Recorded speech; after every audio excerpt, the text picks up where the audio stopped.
लोकसभा 2024 के चुनावों को लेकर जोर शोर से तैयारियां होना शुरू हो गई है, तो वहीं दूसरी तरफ बिहार की राजनीति कुछ अलग ही कहानियां गढ़ रही है, क्योंकि ओवैसी के पार्टी के बड़े नेता अख्तरुल इमान अररिया में जाकर वहां पर चुनाव प्रचार करते हैं और जिस तरह से चुनाव प्रचार करके वो अपना दमखम दिखा रहे हैं, उस हिसाब से लग रहा है कि हो सकता है कि बिहार में ओवैसी की पार्टी फिर से जीत सकती है। इसी मुद्दे पर बातचीत करने के लिए हमारे साथ हमारे सहयोगी है सदाम करीमी। इनसे जानते हैं कि बिहार की राजनीति में आखिर क्या कुछ चल रहा है। बिल्कुल ज्योति, जैसा कि आप जिक्र कर रहे हैं, और बिहार की राजनीति वो राजनीति ज़मीन होता है जहां पर हर कोई और हर किसी की निगाहें टिकी होती है। देश के 130 करोड़ की आबादी वाले देश में सबसे जो निगाहें होती है वो बिहार की राजनीति पे होता है। बिहार की राजनीति अभी जो करवट बदल रही है मौसमों की तरह, पहले तो थोड़ी गर्मी थी, अब जो है थोड़ी नरमाहट दिख रही है, क्योंकि 23 तारीख को कहीं ना कहीं वहाँ पर जो है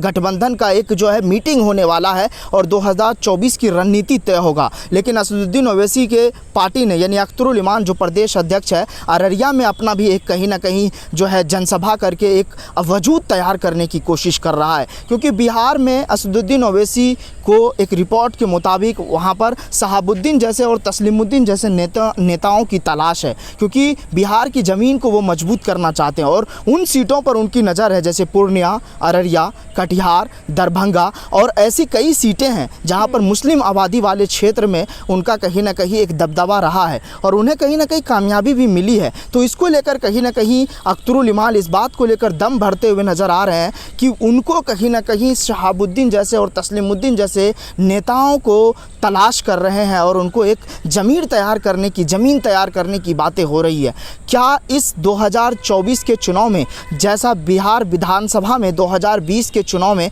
5 सीटें जीत कर लाए थे, क्या वही चीज़ें अब 2024 के लोकसभा चुनाव में असदुद्दीन गुल खिलाएंगे? इसको लेकर बड़ा सवाल उठता हुआ नज़र आ रहा है, क्योंकि असदुद्दीन ओवैसी के पार्टी में यानी खेमे में शहाबुद्दीन के बेटे ओसामा की आने की खबर है। हालांकि इस बात को लेकर कोई पुख्ता जानकारी नहीं है और पार्टी हाईकमान से द इंडिया टीवी के टीम ने बातचीत करने की कोशिश की थी और उनको जो है सवाल जवाब भी हुआ था, लेकिन इसको लेकर उन्होंने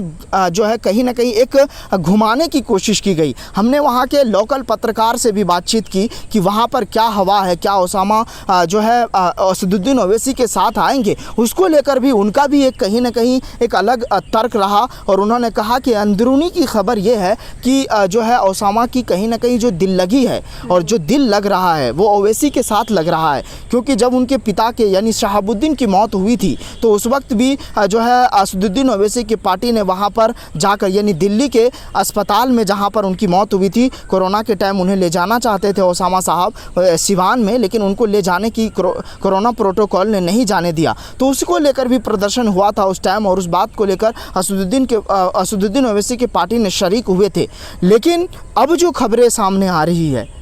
क्या ओसामा असदुद्दीन ओवैसी के साथ जाने वाले हैं, इसको लेकर बड़ा सवाल उठता हुआ नजर आ रहा है ज्योति। बिल्कुल सद्दाम, क्योंकि जो ओसामा है उनमें कहीं ना कहीं उनके पिता शहाबुद्दीन की वो छवि दिखाई देती है, क्योंकि अगर हम 80 के दशकों की बात करें तो जिस तरह से लालू प्रसाद यादव के साथ उन्होंने अपनी भूमिका निभाई थी शहाबुद्दीन ने, और कहा जाता है कि उन्होंने भले ही वो डॉन थे लेकिन उन्होंने लोगों के लिए काम किया है। जिस वक्त उनकी कोरोना प्रोटोकॉल के दौरान मौत हुई थी तब भी कहा जा रहा था कि बिहार में 4 दिन तक वहाँ पर किसी के घर में भी चूल्हे नहीं जलाए गए थे, खाना नहीं बना गया था। तो देखा जा सकता है वो डॉन भले ही थे, लेकिन अगर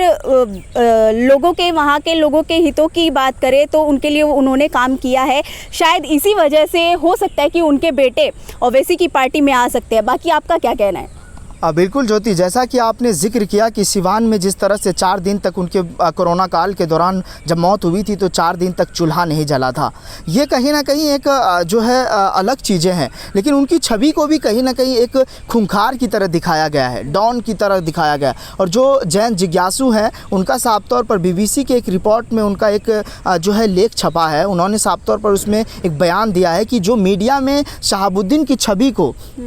दिखाया गया वो अलग है, क्योंकि जब वो जेल से निकलते थे तो जेल की मैनुअल और उसके बाद जो है उसके जो संविधान की किताबें होती थी उनके हाथ में होता था। और जब पहली बार वो जेल गए थे तो एक बोरा किताब मंगाए थे जेल में पढ़ने के लिए, और उनकी जो छवि थी गांव में पुलिस प्रशासन बुरे सपने की तरह देखते थे कि कहीं शहाबुद्दीन के रहने से कुछ ऐसा ना हो जाए। हालांकि कुछ ये भी इल्ज़ाम लगा कि जो है प्रशासन किस तरह से आंख बंद करके और शहाबुद्दीन को वो काम खुल कर करने दिया जो वो करना चाहते थे। लेकिन ओसामा की इमेज अलग है। ओसामा लंदन से पढ़ाई किया है और बैरिस्टर जो असदुद्दीन ओवैसी ने पढ़ाई की है ज्योति, ये बड़ा दर्शकों को जानना दिलचस्प हो जाता है कि जब असदुद्दीन ओवैसी जो बैरिस्टर की पढ़ाई की है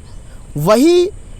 ओसामा भी किए हैं और अब वो बाहर रह के पढ़े हैं, लंदन में रह कर पढ़े हैं, तो उनकी सोच जाहिर है अलग होगा। और जाहिर है कि ओसामा की इमेज अपने पिता से अलग तो होगा और वो चाहते हैं लोगों की मदद करना, वो चाहते हैं गरीबों की मदद करना। तो सिवान में जितने भी लोग हैं, हालांकि एक धरा उनके मौत होने से खुश थे, लेकिन एक धरा वहाँ पर